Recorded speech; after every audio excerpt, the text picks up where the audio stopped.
See, unfortunately or fortunately, we have imported a lot of terms and we are not even true to those terms.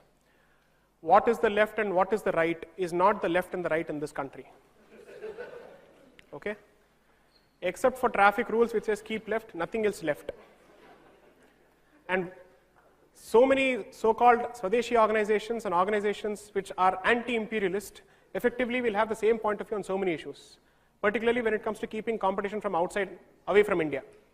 Because dunia goal hai na, ab jitna right jayenge, left hi aayenge. So the point I'm trying to make is, to try and peg opinions in certain baskets may prove to be futile after a certain point of time. Because the only question that I think you should ask yourself is, which solution makes more sense for a certain problem?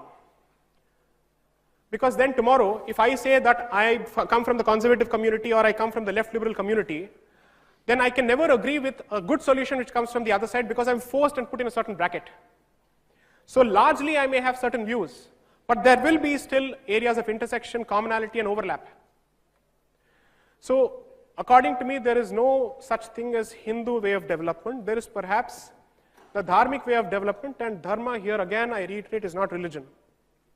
It is effectively the balance that you strike between individuals' free will and societal responsibility. That is effectively the definition of dharma.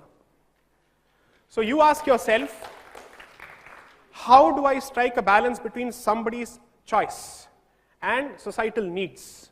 What is supposed to prevail over what in which situation? That would perhaps be a better way. Otherwise, what is happening is, you spit at an idea because it comes from a certain camp, and he spits at an idea because it comes from a certain camp. That means there is no room for give and take, there is a gridlock. Therefore, there will always be a policy stalemate. Because somebody wants to say, as long as ye conservative thought ki paribhasha ke andar nahi seemit hoti hai, isko kude mein pheko. What nonsense is this? That can't be the argument. Right? So, I think perhaps the way forward is to rid yourself of your labels and focus more on, see, human behavior typically works like this. No matter how much I try to think in English, whenever I'm angry, my mother tongue will immediately come to my tongue. Or the language that I use more often, which is Delhi's lingo, will immediately come. Right? What does it tell you? That notwithstanding all the external stimulus that is put on human behavior, nature is nature. Training is training. Genetics is genetics to a significant extent. Conditioning and surroundings also have an impact on genetics, but it will automatically come to you, which means policies which are completely at loggerheads with the native pulse of this land will never find acceptance, and they will never be implemented. Let me give you a simple example. The state's role in alcohol production is a relatively new phenomenon, because traditionally almost every Indian home used to brew its own alcohol without any state interference.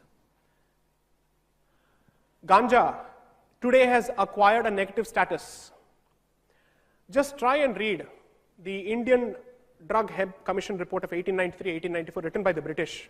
They wanted to ask themselves, can we bring in a law to stop the consumption of this because it is an intoxicant? They arrived at the conclusion that this is so native to this country, it is so ingrained in its cultural practices, and it is nowhere comparable to alcohol or anything else, that let's not interfere with it. That was the Britishers' decision with respect to ganja. When was it banned in India for the first time? 1985, because of a global movement. And the global movement has come a full circle, where close to 36 states in America have legalized ganja. And now we are wondering, oh, master ne ab to ulta kar diya, main kya karu? Usne to palti maar di. Meri sense of originality ki to dhajje ud gayi. Okay, so what do I do now? You have to be true to your roots, is my central message, regardless of how sophisticated you think you may have become and wherever you go.